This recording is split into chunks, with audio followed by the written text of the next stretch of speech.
2004లో చంద్రబాబు ఓడిపోయిన తర్వాత చంద్రబాబు నాయుడు చేతిలో హైదరాబాద్ లేదు. 2004, 2004 నుంచి 2009, 2009 నుంచి 2014 ఆ 10 ఏళ్ళు నాన్నగారు గెలిచిన పరిస్థితులు. తర్వాత మరో 2 సార్లు కేసీఆర్ గారు గెలిచారు.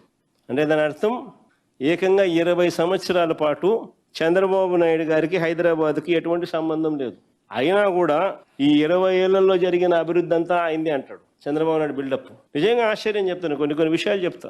అయ్యా చంద్రబాబు గారు 6 ఎకరాలలో ఒక చిన్న బిల్డింగ్ 1,40,000 SFT బిల్డింగ్ కడితే దాని పేరు హైటెక్ సిటీ అని పేరు పెడితే దాంతో డెవలప్మెంట్ అనేది అయిపోతుందని అనుకోవడం మూర్ఖత్వం. దాని తర్వాత నువ్వు వెళ్ళిపోయినావు. దాని తర్వాత రాజశేఖర రెడ్డి గారు ముఖ్యమంత్రి అయ్యారు 2004లో. దాని తర్వాత ఏం జరిగిందో చెప్తా. 2004లో రాజశేఖర రెడ్డి గారు ముఖ్యమంత్రి అయ్యారు. అయిన తర్వాత ORR phase 1, outer ring road phase 1 126 కిలోమీటర్లు started in 2006, completed in 2012, which changed the Hyderabad city. PV Narasimha Rao Expressway 11.6 kilometers flyover, India's largest flyover, started in October 2005, completed 19th October 2009.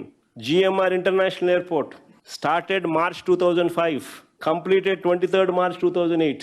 ఇవన్నీ రాజశేఖర రెడ్డి గారి హయాంలో స్టార్ట్ చేయడము, complete చేయడము. 2004 నుంచి 2014 వైఎస్ఆర్ గారి 2 టర్మ్స్లో, అందులో మొదటి టర్మ్లోనే ఎన్ని కంప్లీట్ అయినాయి.